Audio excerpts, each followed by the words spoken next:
So hello everyone.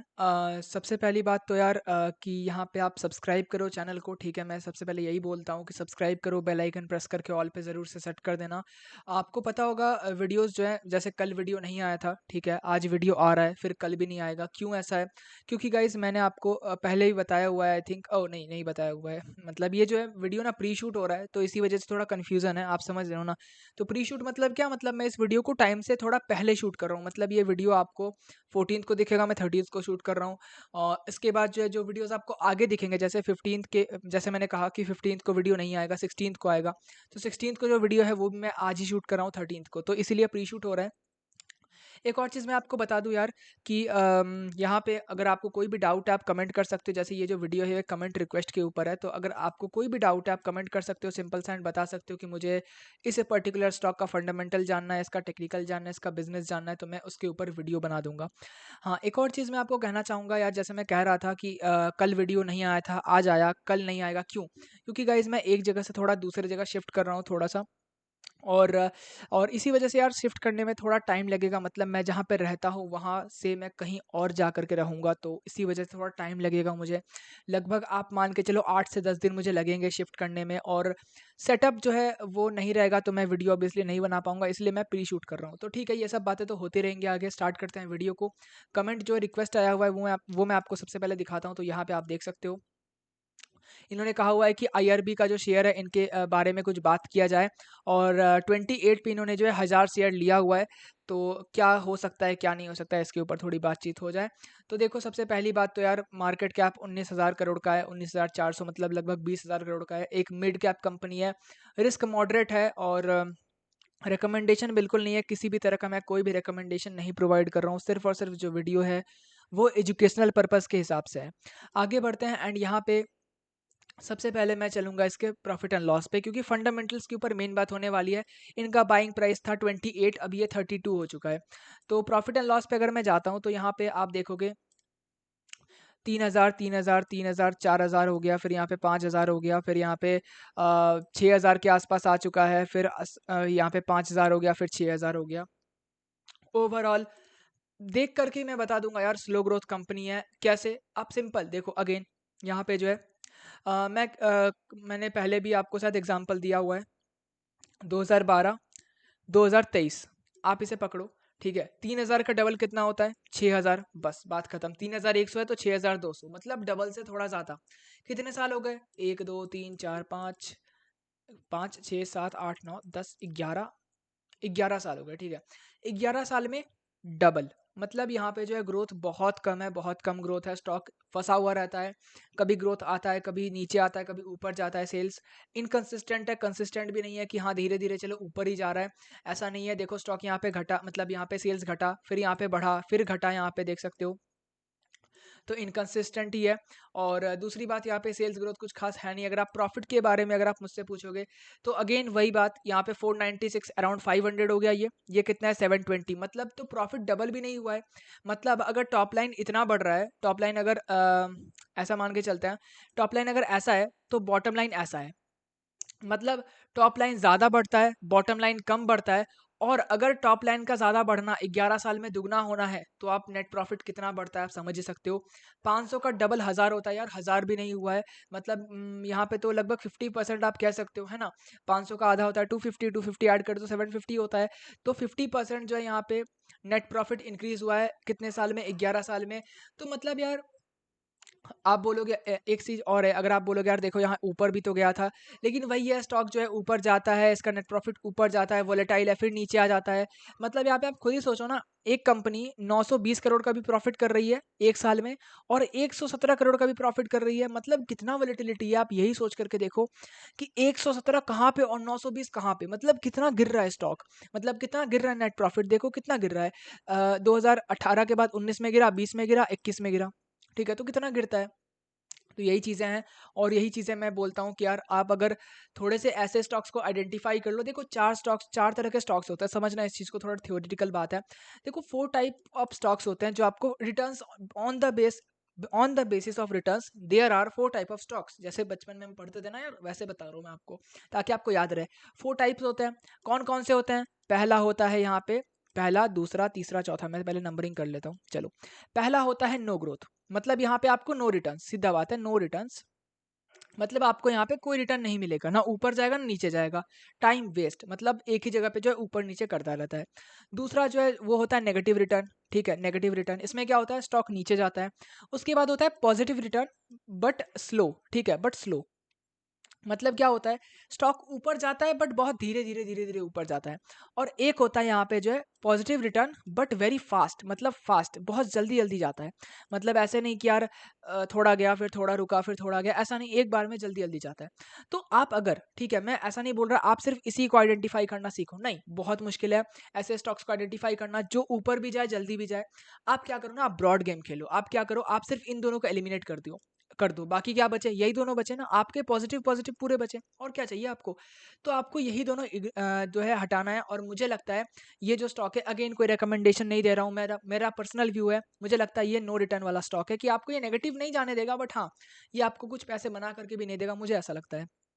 और अगर आप ईपीएस ग्रोथ भी देखोगे, एक ₹1.5 का ईपीएस था 2012 में, और ₹1.19 का ईपीएस है 2000, ठीक है यार, मतलब आप ऐसे भी अगर देखोगे नॉर्मली, अगर आप इतना दूर नहीं भी देखते हो, अगर आप देखोगे तो कितना, अगर आप डबल देखोगे, 1.5 का ₹3, ₹3 तो यार आज तक नहीं हुआ ये कभी। खैर जो भी हो, छोड़ो, हटाओ। ईपीएस तो ग्रोथ ऐसे भी नहीं है, प्रॉफिट ग्रोथ ही नहीं है, तो ईपीएस कहाँ से बढ़ेगा।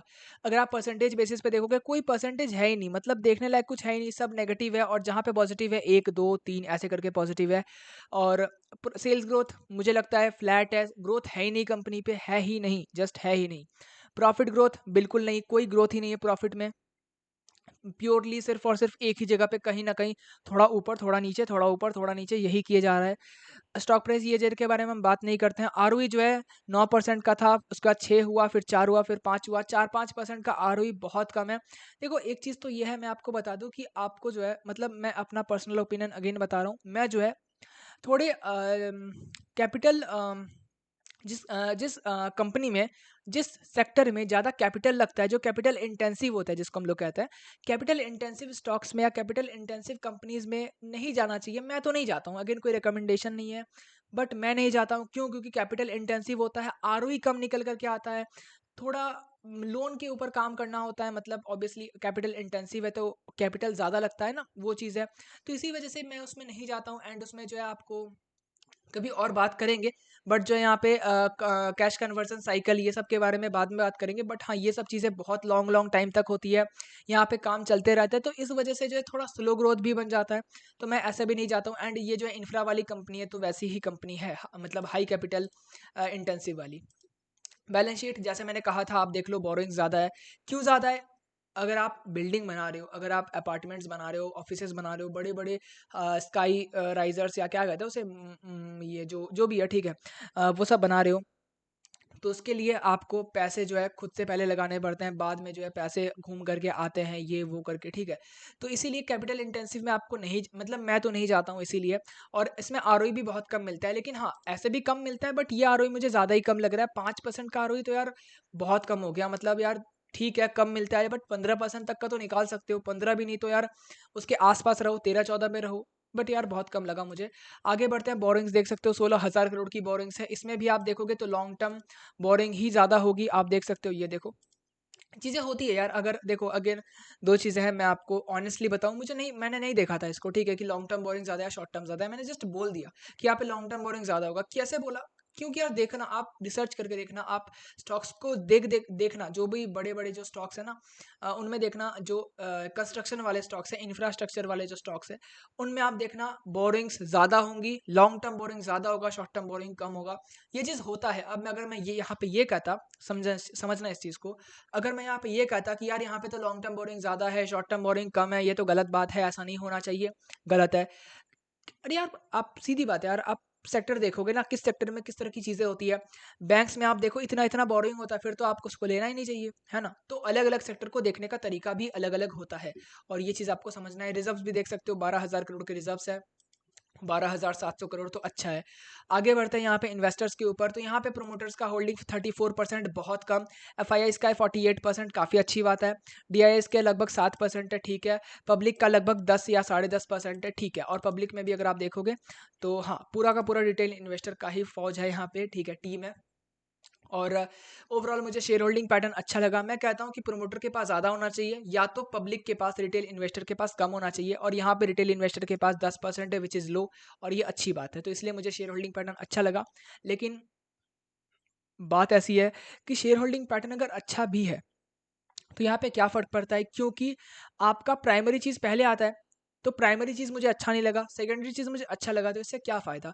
अगर ऐसा होता कि प्राइमरी चीज़ अच्छी होती और सेकेंडरी चीज़ भी अच्छी होती तो अच्छी बात होती ना।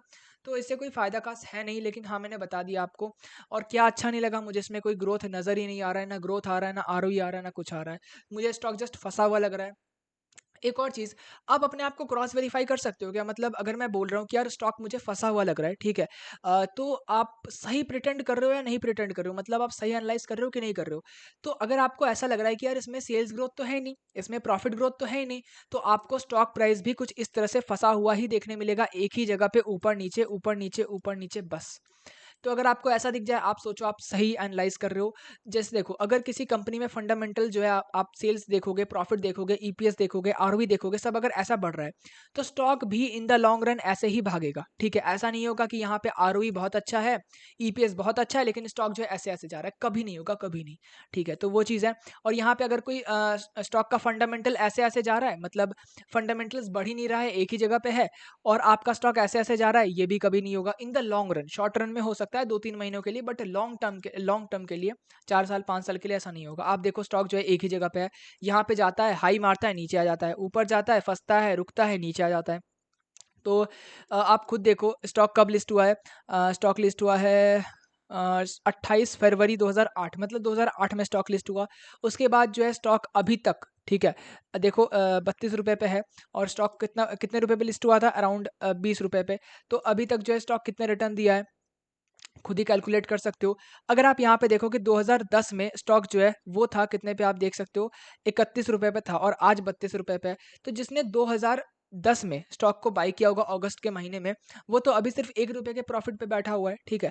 तो इस तरह के स्टॉक्स में आपको, मतलब मैं तो इसमें नहीं जाता हूँ यार, क्योंकि सिंपल है यार, जो सिंपल है देखो, हिस्ट्री रिपीट्स इटसेल्फ। जो स्टॉक ऐसे भाग रहा है ना, हो सकता है वो आज रुका है, बट आगे भी वो ऐसे ही भागेगा, ठीक है? हो सकता है थोड़ा रुक जाए, बट आगे ही वो ऐसे ही भागेगा जैसे पहले भाग रहा था। जो स्टॉक ऐसा है ना और थोड़ा सा भागा, ठीक है, तो आप ये मत सोचना कि अब ये भागेगा, क्योंकि आगे भी फिर से जाएगा, ऐसे ही रुक जाएगा, फिर नीचे आएगा, फिर ऐसे ही रुक जाएगा, है ना? तो वो चीज़ है। बाकी एंड करते हैं वीडियो को। वीडियो अच्छा लगा तो लाइक शेयर सब्सक्राइब कर देना। मिलते हैं किसी और वीडियो में। जय Hind and thanks for watching.